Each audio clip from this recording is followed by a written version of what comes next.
Hey, Bloody Buddies! Welcome back. So today we are going to satisfy a request that we had in the comments to talk about an unsolved crime. Now, this one in my mind, due to the fact that there has been no criminal charges and the wide controversy to how this person passed away, this one is definitely an unsolved crime in my book. Yes, not only that, but it's oddly peculiar how it's not very mainstream. So this is one you might not have heard. We're going to talk about the death of Kendrick Johnson today. Yes.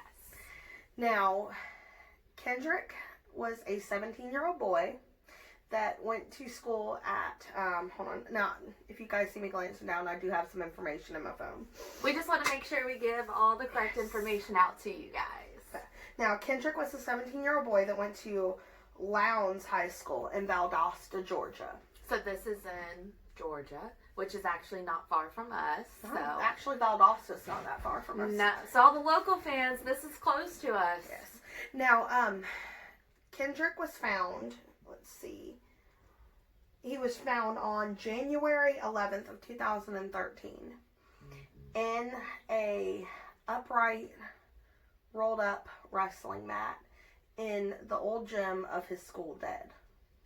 Now, if any of y'all are unfamiliar, like school of the arts type people like myself, we didn't have a whole lot of gym stuff.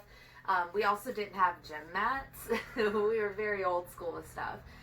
These gym mats are actually quite heavy. So this is not just like your typical, like a little yoga mat or something. These are very heavy. Yes, they're 6 foot tall mats when they're rolled up. And these things they're not easily bendable. So when you move them, it's all as one piece. Like these are very heavy. What we just want you to understand while we explain the story is that these are very sturdy. These are not flimsy. It's not something you can easily just roll up and down. No, these are big, heavy, tall mats. Okay. Now, Kendrick's body was found inside of the rolled up mat, upside down. Now, there has been controversy surrounding the cause of his death, and we're going to dive into all of that here in just a second. I will say, though, there are pictures circulating the internet. That's actually how we came across this story. Yeah, and we're not going to post these pictures. No. I will say we do have our Facebook page up, so if you haven't yet, definitely go like OM Gore on Facebook. And that's where we're going to start posting pictures of the stories that we discuss. Like, we have some photos up there from Old Sheldon, as well as St. Helena. But with this particular story, we both discussed it, and even though these pictures are online, we're not posting them on our page.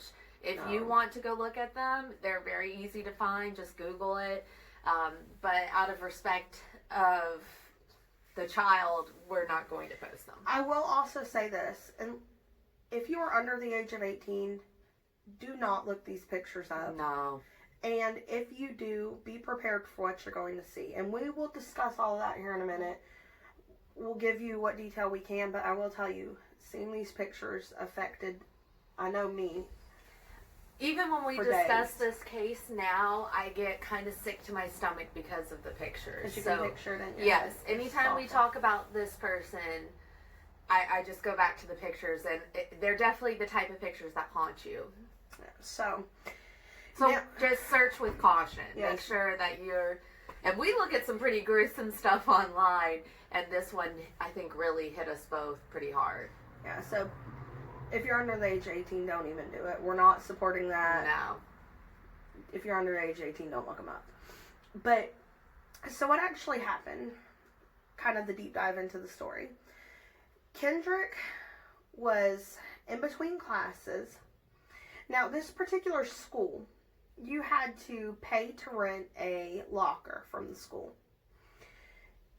there was 2 gyms on the premises. There was the new gym that the school used for regular PE activity and basketball, whatever would be done in a normal gym, wrestling practice, that kind of stuff. They used the gym for that. The old gym, they had basically converted it into storage for the school. So they had all of these older wrestling mats rolled up in a corner.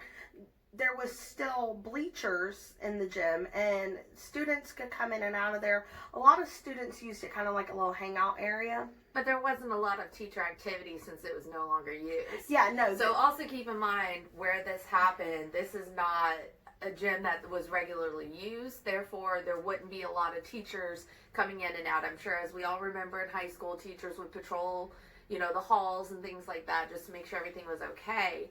But because this was essentially just a storage unit, this was not heavily, it didn't have heavy traffic. Correct. So, being that you had to rent lockers from this particular school, Kendrick and one of his friends had started storing some of their stuff under one of the wrestling mats instead of paying for a locker fee. And apparently this was not an uncommon thing. There was other students that did this. Which is strange to me, of all things, to use a wrestling mat. Not really something I would picture many people thinking, hey, let me store my stuff in a mat. That I do find it kind of strange, but we know for a fact that that was definitely what they did. Yeah. Now, Kendrick and one of his friends had a pair of tennis shoes that they were sharing. And they were in between classes. Kendrick was about to go to his weightlifting class. So he went into the old gym to get his tennis shoes. The students had just come back from Christmas break. So during Christmas break, the school had actually moved more of these wrestling mats into that old gym. Now, Kendrick and his friend had picked a particular wrestling mat to use to hide their stuff. It was a blue color. The rest of them were kind of like a yellow, off-white kind of color. So that way it stood out. Yeah, they picked the blue one so that they knew exactly where their stuff was. Now, during the Christmas break, they had kind of pushed more mats in front of it, and it kind of put their mat kind of blocked off in a corner. Okay. Now, so when they were putting those mats up there, they probably had no idea that there was even stuff in there. No. Now, from what I gather, because there's not a whole lot of information as to exactly how this happened, but from what I gather, Kendrick climbed up on the bleachers and was leaning over into the wrestling mat to get his stuff and fell in. Now, there is a video that I came across on YouTube that we're going to link down below because we're going to make sure to give credit where credit is due. There was students at another school that tested this theory. They put one of their friends into one of these wrestling mats, stood it upright where he was upside down, the same way Kendrick would have been, and told him to try to flip the mat over. The mat barely moved in the video. And this boy was comparable in size to Kendrick. So he wasn't a tiny boy. So it's definitely an accurate type of project for them to do and figure out. Now, we do not recommend you try this at home. No, do not. So please don't. It's very dangerous. You could hurt yourselves. Yes.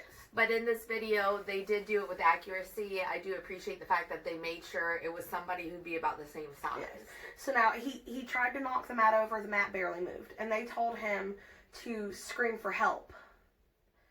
And you could hardly hear him screaming for help on the video. They told him, scream louder, scream as loud as you can. You could barely hear him. It was barely audible. But that is because the layers of these mats, so when they're rolled up, it's circular. And so there's 4 or 5 layers thick of this mat. It muffles that sound. You can't hear anything.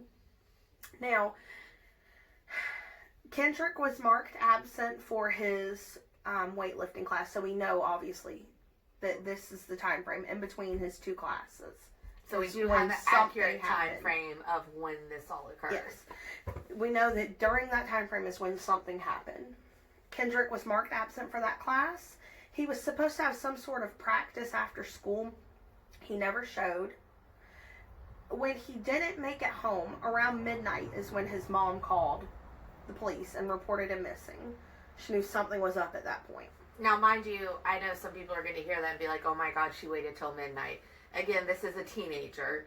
Of course, it depends on the parent. Mine were very strict. They would have freaked out if I didn't come home right away. But there are some, I feel like a lot of times boys get a little bit more leniency too.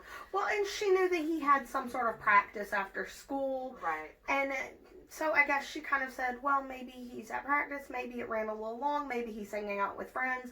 But by the time midnight rolls around, you're saying, okay, where's my child? Right. Especially at that age. It's an older teenager. We're not talking like a 13, 14-year-old. Yeah, so I don't blame the mom not at all. for kind of letting it go until midnight.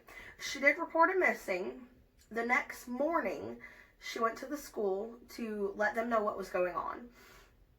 And one of the administrative people in the office helped her to print out color flyers with a picture of Kendrick on it to try to find him. This same morning, around in between 10 to 10:30 in the morning, there was a group of girl students in the old gym. They were filling out a survey, and then they were kind of playing around on the bleachers, just doing whatever. Now, one of the girls happened to see, down inside of one of the mats, she happened to see socks sticking up.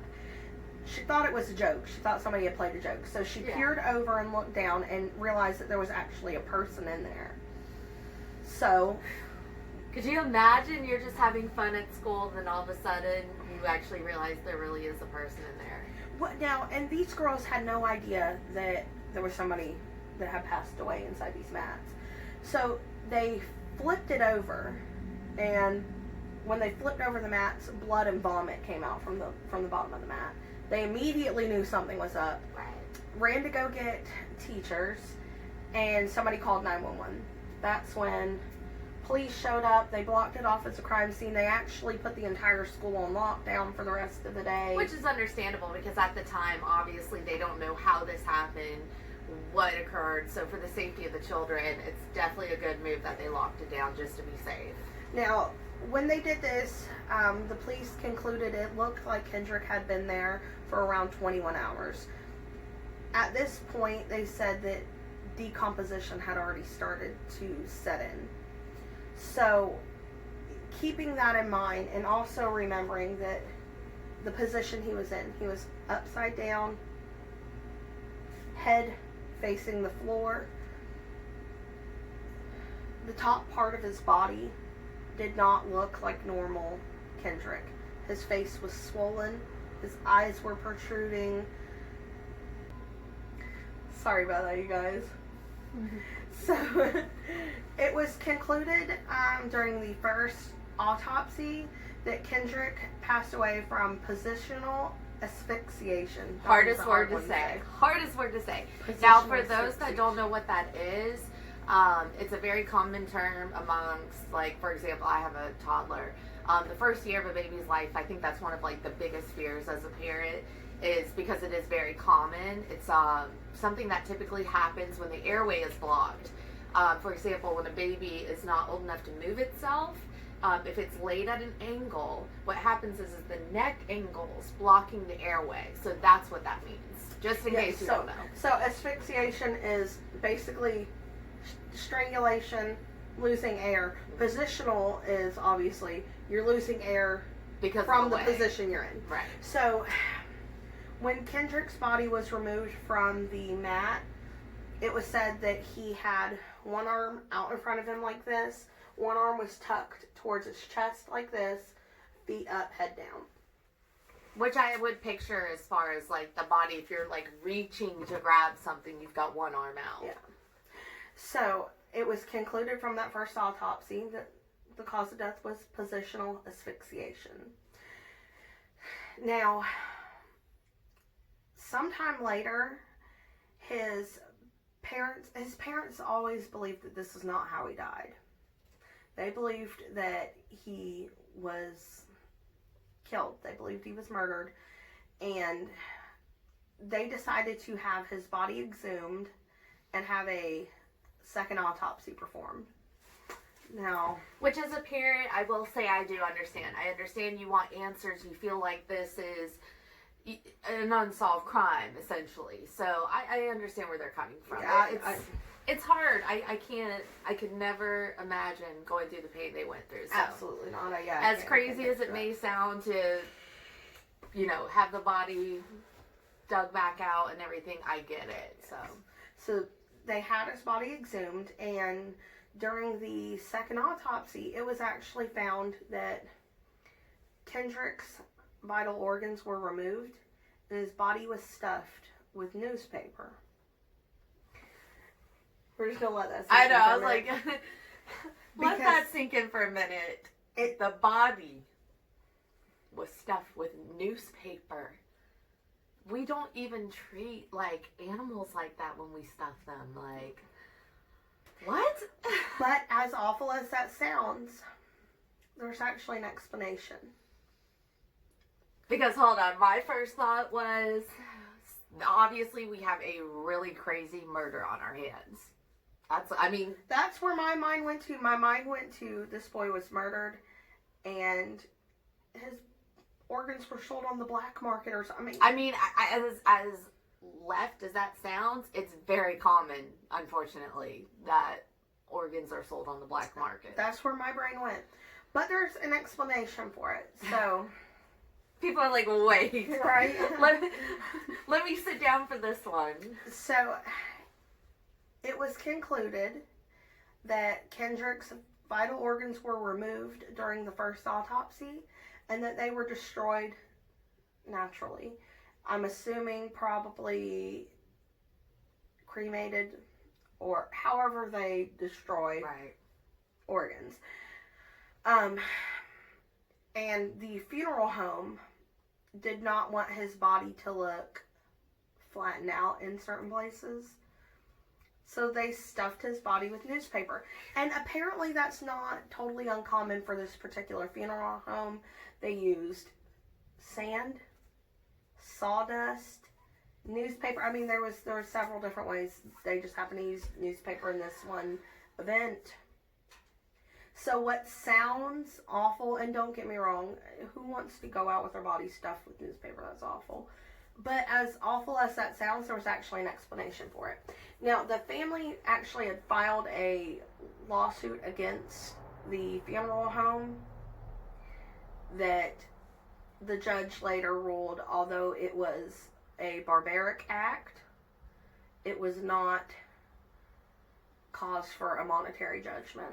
So, which I'm kind of surprised, because that is the one thing I will say I feel like the family deserved.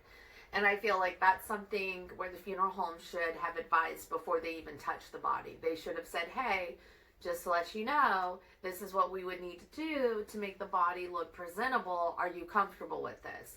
But the fact that they completely bypassed that and took it upon themselves to do it, and come on, the newspaper, they knew that was not acceptable. They knew it. There's nobody's going to sit here and think that it's okay to use something like that. But that's what it was. So when the news first came out that his vital organs were missing, this kind of circulated the internet for a little bit. Mm-hmm. People saying, okay, this is clearly an unsolved crime, that this boy was murdered. Now, the family believed, and as far as I know still does believe, that Kendrick was murdered, and they believe that they know who committed the crime. I'm not going to give names because at the time of Kendrick's death, these were still underage boys. Their names are out there on the internet if you want to look it up. I don't feel comfortable giving the name of underage kids like that. And typically, if this is a true crime story that involves adults, we'll give you names, we'll give you their star sign, we will show all the pictures we can find, but when it comes to stories that involve minors, we are going to tread that delicately. So, in the future, any true crime stories we discuss that actually involve adults and things of that nature, you're going to get a lot of the details, a lot of the pictures, names, and stuff. But when it comes to minors, we always respect minors. Yeah, so we're just not going to give the names. No. But it was two brothers. One of the brothers had priorly had an issue with Kendrick They had gotten into some sort of argument. I believe it was on a school bus. Had gotten into some sort of fight. But like normal 16, 17-year-old boys, they squashed it. By the next week, they were fine. And you really, to me, you can't use that as a suspect. I'm sorry. In high school, friendships are like a yo-yo. They're up and down constantly. I really don't think you can take hormonal teenagers' friendship and fights and use it as evidence. I'm sorry. That's just reaching. Yeah. And now there is surveillance footage of when Kendrick went into the old gym, and supposedly when one of these boys was seen in the school with what looked like a red stain on his shirt, he went into a bathroom, changed his shirt. It was later found out that that was not blood that was on his shirt. Mm-hmm. But the family has still put these still images from the surveillance footage out there and claimed that it was blood. But if it's already been deemed that it wasn't, we have to go with the facts, not just hearsay. You can't just find a picture and say, oh, they did it because there's something red on their shirt. That's not how that works. Now, the cause of death that was deemed in the second autopsy was blunt force trauma. Some point, and I don't have an exact time frame on this one, but at some point they performed a third autopsy. I don't know if they had buried him again and had him exhumed once again. I don't know. I haven't really found either clear way. information on that. I was surprised to hear of a third one. They did perform a third autopsy, and the cause of death in that one was deemed as non-accidental blunt force trauma. Keyword non-accidental. Yes. So that's why I feel like every time you learn more about this story, you're like, oh, definitely nothing bad. Oh, wait, well, maybe. Oh, definitely. It's hard sometimes to, like, come up with an opinion on this one. Yes. Now, the family filed a lawsuit against 38 individuals. 38. 38. That is insane. That is 38 a lot individuals of people. Claiming that Kendrick was murdered and that these individuals were covering for the killer and that they were concealing evidence. It was later said by the judge that the family had twisted evidence to try to corroborate their story, and no charges were filed against anybody in the murder. The family had originally filed the case for a $100 million suit. When the judge deemed it as, I'm sorry, that particular case was withdrawn. I'm sorry. Let me give you the correct facts. That particular case was withdrawn.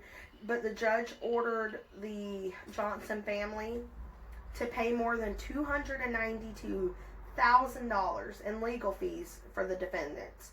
And this is when he accused the Johnsons and their attorney of fabricating evidence to support their claim that he was murdered. So it's just kind of ironic. They tried to get money out of this and then ended up owing money. So it's kind of like, ooh, ouch. And again, we're not disrespecting the parents. Like I said, I can't imagine what that feels like. Couldn't imagine.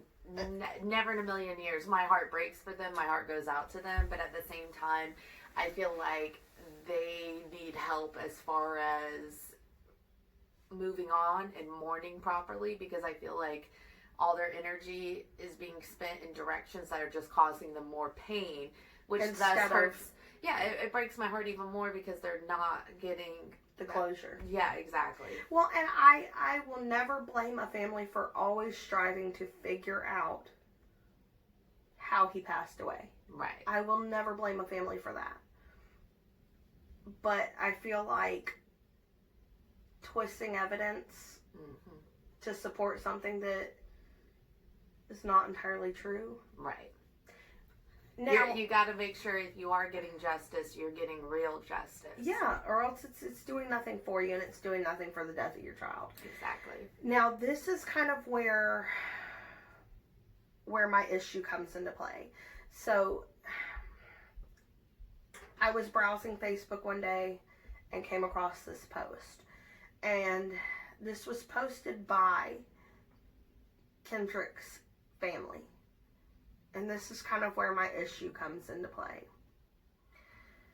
They posted pictures of Kendrick on the autopsy table. And these pictures, this boy is beaten looking and bruised. His face looks almost not human. He definitely does not look like the handsome young man that he was. Right. He does not look like him at all. And when I first saw these pictures, I immediately messaged her and said, we have to cover this case. This boy was killed. I did. I knew that I looked at these pictures and said, this boy was murdered. This wasn't an accident. And nobody is talking about it.